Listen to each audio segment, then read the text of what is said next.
voce di Maria dentro l'anima mia, come un balsamo scende sulle ferite, sopra l'anima mia, la voce di Maria, dolce melodia.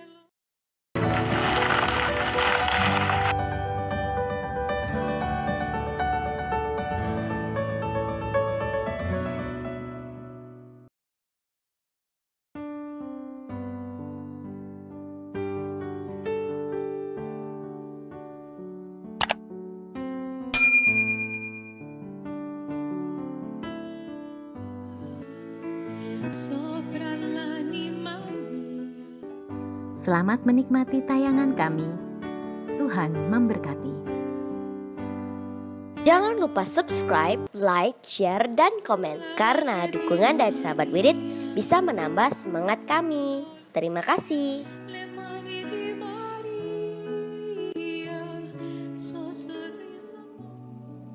Demi nama Bapa dan Putra dan Roh Kudus. Amin. Datanglah ya Roh Kudus, datanglah dengan kekuatan hati Santa Perawan Maria yang tidak bernoda mempelaimu yang terkasih. Datanglah, bimbinglah kami, hiburlah kami. Katakan pada kami apa yang harus kami lakukan dan bantulah kami memahami kehendak Tuhan dalam hidup kami melalui firman-firman yang kami dengar hari ini. Amin. Santa Brigida, seorang biarawati. Brigida lahir di Umeras, Kildare, Irlandia pada tahun 453. Ayahnya, Daptah, adalah seorang pangeran yang masih kafir. Sementara ibunya, Borkesa, adalah seorang budak belian yang sudah menganut agama Kristen. Brigida dibesarkan dan dididik menjadi seorang Kristen. Setelah dewasa, ia bercita-cita menjadi biarawati. Namun, keinginannya ini mendapat banyak rintangan. Pertama-tama, karena pada waktu itu belum ada biara khusus untuk para wanita. Lagi pula, wanita budak belian dan anak-anaknya tidak mempunyai hak apapun. Bahkan seringkali mereka tidak diperkenankan mengikuti ibadat.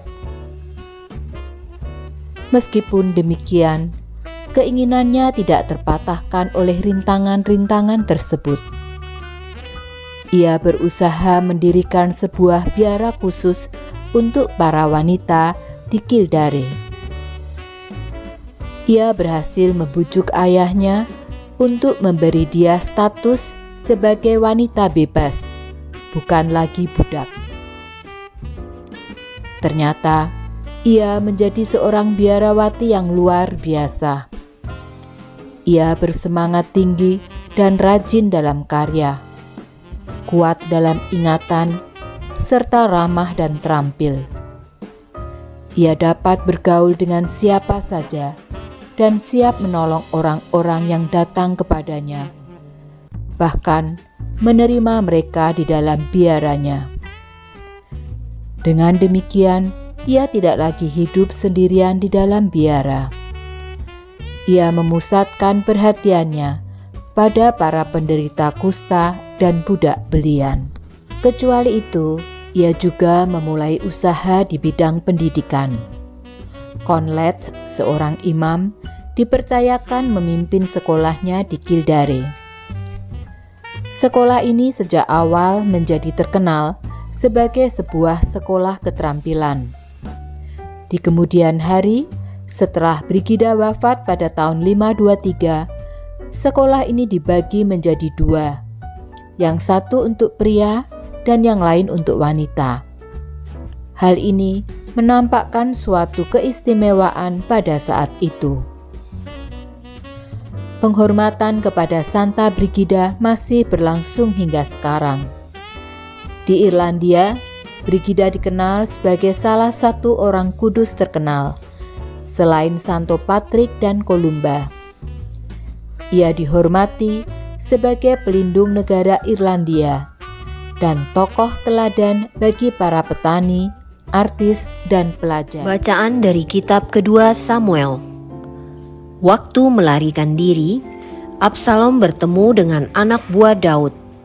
Saat itu, Absalom sedang memacu bagalnya.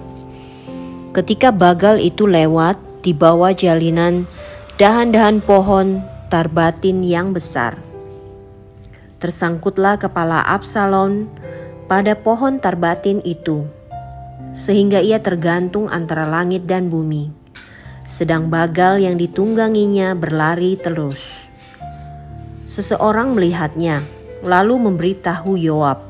Katanya, "Aku melihat Absalom tergantung pada pohon tarbatin." Lalu Yoab mengambil 3 lembing dalam tangannya dan ditikamkannya ke dada Absalom. Waktu itu Daud sedang duduk di antara kedua pintu gerbang, sementara penjaga naik ke soto pintu gerbang itu di atas tembok. Ketika ia melayangkan pandangannya, dilihatnyalah orang datang berlari, seorang diri saja. Berserulah penjaga memberitahu raja. Lalu raja berkata kepada Ahimaaz, "Pergilah ke samping, berdirilah di situ." Ahimaaz pergi ke samping dan berdiri di situ. Kemudian tibalah orang Etiopia itu.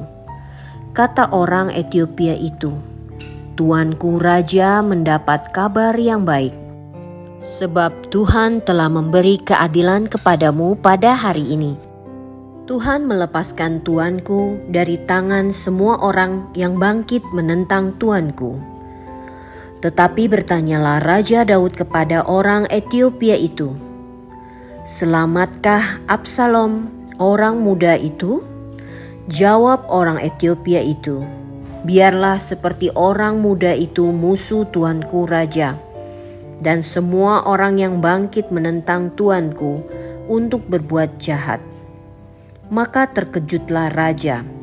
Dengan sedih ia naik ke anjungan pintu gerbang lalu menangis. Dan beginilah perkataannya sambil berjalan, "Anakku Absalom, anakku, anakku Absalom, sekiranya aku boleh mati menggantikan engkau. Absalom, Absalom, anakku." Lalu diberitahukan oranglah kepada Yoab, "Ketahuilah, raja menangis dan berkabung karena Absalom." Pada hari itulah kemenangan menjadi perkabungan bagi seluruh tentara. Sebab pada hari itu tentara mendengar orang berkata, "Raja bersusah hati karena anaknya." Maka pada hari itu tentara Israel masuk kota dengan diam-diam seperti tentara yang kena malu karena melarikan diri dari pertempuran. Demikianlah sabda Tuhan. Mazmur tanggapan. Sendengkanlah telingamu ya Tuhan, dan jawablah aku. Sendengkanlah telingamu ya Tuhan, jawablah aku. Sebab sengsara dan miskin aku. Peliharalah nyawaku, sebab aku orang yang kau kasihi. Selamatkanlah hambamu yang percaya kepadamu. Sendengkanlah telingamu ya Tuhan, dan jawablah aku. Engkau adalah Allahku, Engkau adalah Allahku, kasihanilah aku. Sebab kepadamulah aku berseru sepanjang hari. Buatlah jiwa hambamu bersuka cita, sebab kepadamulah ya Tuhan kuangkat jiwaku. Sendengkanlah telingamu ya Tuhan, dan jawablah aku. Tuhan, Engkau sungguh baik dan suka mengampuni. Kasih setiamu berlimpah bagi semua orang yang berseru kepadamu. Pasanglah telinga kepada doaku ya Tuhan, dan perhatikanlah suara permohonanku.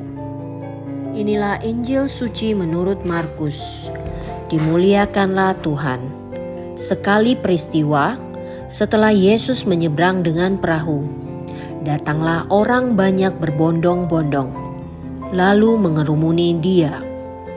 Ketika itu Yesus masih berada di tepi danau. Maka datanglah seorang kepala rumah ibadat yang bernama Yairus. Ketika melihat Yesus, tersungkurlah Yairus di depan kakinya. Dengan sangat ia memohon kepadanya, "Anakku perempuan sedang sakit, hampir mati. Datanglah kiranya dan letakkanlah tanganmu atasnya, supaya ia selamat dan tetap hidup." Lalu pergilah Yesus dengan orang itu. Orang banyak berbondong-bondong mengikuti Dia dan berdesak-desakan di dekatnya. Adalah di situ seorang perempuan yang sudah 12 tahun lamanya menderita pendarahan. Ia telah berulang-ulang diobati oleh berbagai tabib, sampai habislah semua yang ada padanya. Namun sama sekali tidak ada faedahnya, malah sebaliknya, keadaannya makin memburuk. Dia sudah mendengar berita-berita tentang Yesus. Maka di tengah-tengah orang banyak itu, ia mendekati Yesus dari belakang dan menjamah jubahnya. Sebab katanya, "Asal ku jamah saja jubahnya, aku akan sembuh." Sungguh, seketika itu juga berhentilah pendarahannya, dan ia merasa badannya sudah sembuh dari penyakit itu. Pada ketika itu juga Yesus mengetahui bahwa ada tenaga yang keluar dari dirinya. Lalu ia berpaling di tengah orang banyak dan bertanya, "Siapa yang menjamah jubahku?" Murid-muridnya menjawab, "Engkau melihat sendiri bagaimana orang-orang ini berdesak-desakan dekatmu. Bagaimana mungkin engkau bertanya, 'Siapa yang menjamah aku?'" Lalu Yesus memandang sekelilingnya untuk melihat siapa yang telah melakukan hal itu. Maka perempuan tadi menjadi takut dan gemetar. Sejak ia mengetahui apa yang telah terjadi atas dirinya, maka ia tampil dan tersungkur di depan Yesus. Dengan tulus ia memberitahukan segala sesuatu kepada Yesus. Maka kata Yesus kepada perempuan itu, "Hai anakku, imanmu telah menyelamatkan engkau. Pergilah dengan selamat dan sembuhlah dari penyakitmu."